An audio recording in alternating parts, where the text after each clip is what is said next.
Hello friends, veterans, नमस्कार। आज मैंने कुछ यहाँ पर कटआउट्स लगा रखे हैं। आपको पता होगा कि 14 दिसंबर 2022 को कुछ सैनिक संगठनों के साथ पीसीडीए ने स्पर्श से संबंधित कोई एक मीटिंग रखी थी। उसमें एडजुटेंट जनरल और उनके समकक्ष अधिकारी नेवी और एयरफोर्स के और डिफेंस सेक्रेटरी साहब ने भाग लिया था। और उसमें डिफेंस सेक्रेटरी साहब ने यह कहा था कि स्पर्श में कुछ कमियां हैं जिससे पेंशनर्स को परेशानी हो रही हैं। इसको जब तक आगे नहीं बढ़ाया जाए, जब तक उन कमियों को ठीक नहीं कर लिया जाए। हमने एक वीडियो भी देखा था, मैंने बताया भी था कि एक वीडियो आ रहा है कि शायद स्पर्श का काम अभी तक रोक दिया गया है। लेकिन कल हमारे पास हमारे जो व्हाट्सएप ग्रुप है उस पर एक डिटेल्ड सूचना आई, और सूचना आई यहाँ से Sudhir Parakal, commodore IN, Indian navy retired, president TSEWA, और उनका मोबाइल नंबर भी दे रखा है। मैंने इसको इसलिए लगाया है इसको यहाँ पे कि इससे न्यूज़ जो ये दे रखा हूँ मैं, ये ऑथेंटिकेट हो जाती है। अब क्योंकि हमारा संगठन तो उसमें गया नहीं था, हो सकता है इनके पास ऐसी सूचना आई हो। अब स्पर्श का काम बिल्कुल रोक देना, क्या वास्तव में ही ये स्पर्श का ही मैटर है या इसके पीछे और कोई मैटर है? ऐसा तो नहीं कि मार्च 2023 तक स्पर्श का ये काम जो रुक गया है, अब OROP 2 का इम्प्लीमेंटेशन इनके गले पड़ गया है। ये सुप्रीम कोर्ट में जा चुके हैं टाइम एक्सटेंशन के लिए, और उधर से मेजर जनरल सतवीर सिंह साहब ने भी बहुत ही समझदारी से काम करते हुए इनको एक्सटेंशन ना देने के लिए एप्लीकेशन लगा दी है, ऐसा उनके ट्वीट से पता चलता है। यदि ये बात है, और स्वाभाविक सी बात है, इस कंडीशन में क्या होगा वो तो हम बाद में करेंगे, पहले पॉइंटों को ले लेते हैं। और हम मान के चलते हैं कि अब बहुत हो गया, एनफ इज एनफ। इनको OROP इन 3 महीनों में मार्च 2023 तक देनी पड़ेगी, और शायद ये टाइम भी उन्होंने दूसरे तरीके से इसी काम के लिए लिया है और इसी लिए ने स्पर्श रोका है। स्पर्श रोकने का कोई मतलब ही नहीं, ये नहीं कि लड़ाई छिड़ गई और बीच में कहें नहीं अभी लड़ाई नहीं लड़ते, हम बाद में लड़ेंगे। अब पहले तो एक पॉइंट बताता हूँ क्या क्या है, उसके बाद में हम इसका विश्लेषण करेंगे। पहला पॉइंट है नो माइग्रेशन टू स्पर्श टिल 31 मार्च 2023, यानी 3 महीने का टाइम। अभी तो दिसंबर चल रहा है, जनवरी, फरवरी, मार्च, यानी टाइम ऑफ एक्सटेंशन भी मिलता है। यानी 2 जनवरी 2023 को सुनवाई है तो इनको 90 दिन के टाइम मिलेंगे।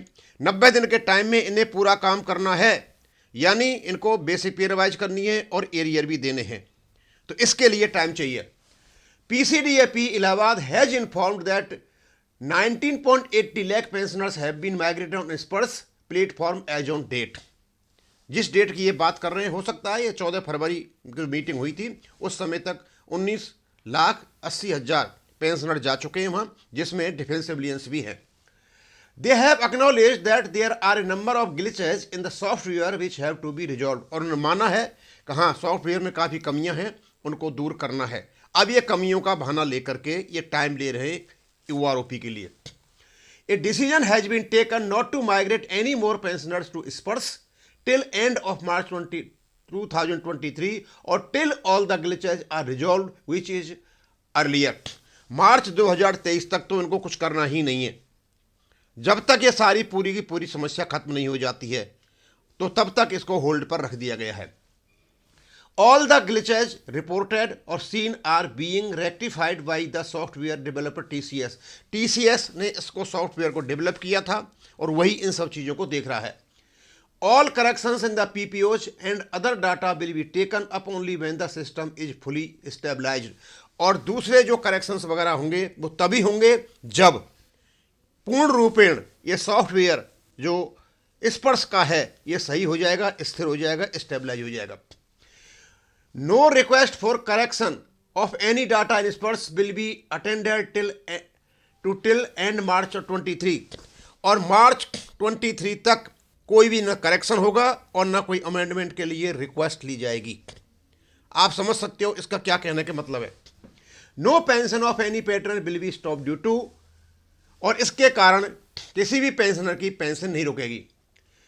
All pensioners who have been migrated to Spurs should be resubmit the life certificate afresh within 2 months if they haven't received acknowledgement from Spurs।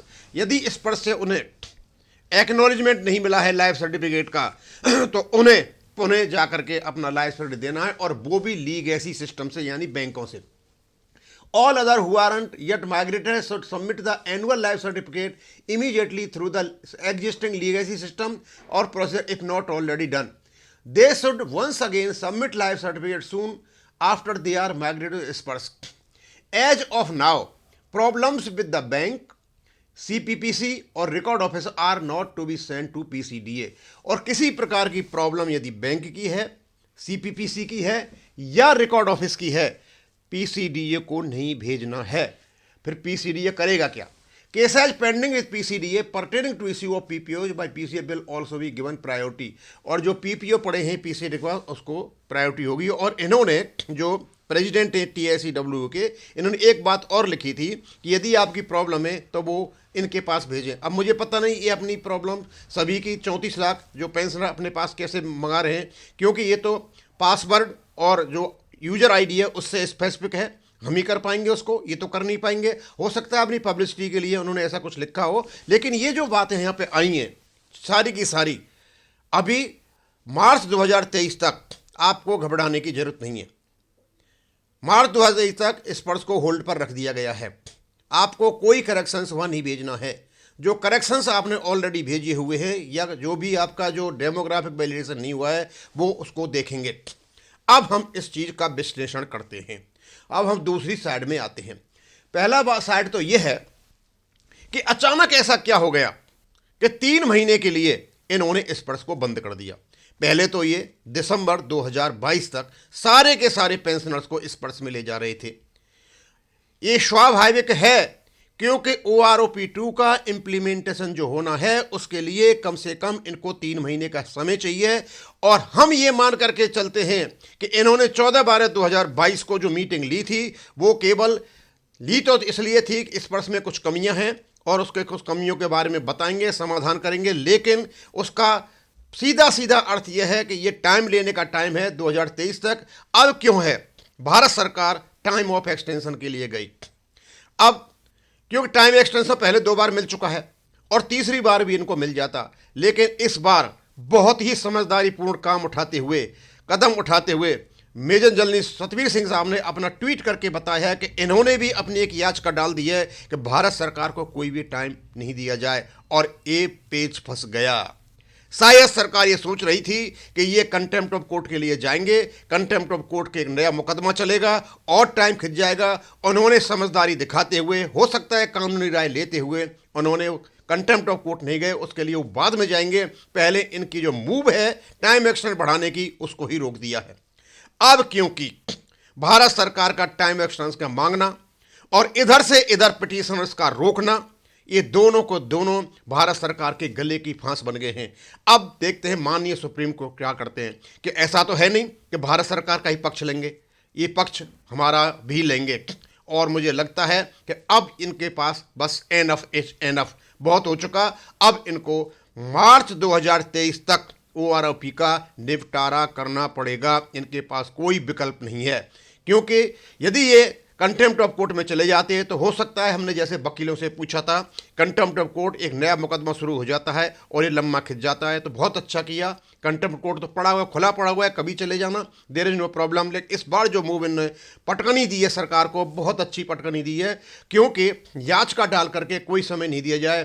तो ये जो समय इन्होंने लिया है, इन्होंने ये समय जो लिया है अभी स्पर्श को बंद करके 3 महीने का, ये केवल स्पर्श की ग्लिचेज को दूर करने के लिए नहीं है। इन्होंने केवल ये समय लिया है क्योंकि OROP2 के इम्प्लीमेंटेशन के लिए। और मुझे लगता है कि अब इनका जो काम है टेबल प्रिपरेशन का या कैबिनेट अप्रूवल का, वो वॉर फुटिंग पर चल रहा है।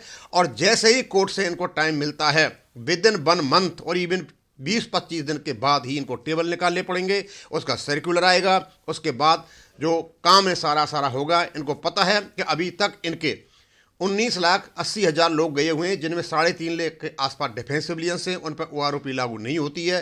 तो इनके मेरे ख्याल में 16 लाख के आसपास आदमी गए, अभी भी 18 लाख बैंकों में, DPDO में पड़े हुए हैं। तो आधा काम बैंक और DPDO करेंगे और आधा काम ये करेंगे, और ये OROP का काम इस प्रकार से संभाल पाएंगे। हम यही सोच के चलते हैं, क्योंकि स्पर्श का काम रुकने का मतलब होता है अब भारत सरकार को OROP 2 का इम्प्लीमेंटेशन करना पड़ेगा, क्योंकि दो काम को साथ साथ नहीं कर सकते थे। हम पहले भी कह रहे थे ये बहुत बड़ा काम है कि साथ साथ स्पर्श भी चले और साथ साथ इनका OROP 2 का इम्प्लीमेंटेशन भी चले, क्योंकि अब इनको एक साइड से काम मिल जाएगा, एक साइड का काम बंद हो जाएगा और आराम से इस काम को कर पाएंगे। मेरा तो यही विश्लेषण है। आपका क्या विश्लेषण है, आप क्या सोचते हो, आप हमें बताएं। और बस मैं इसको यहीं ख़त्म करूंगा। थैंक यू, धन्यवाद।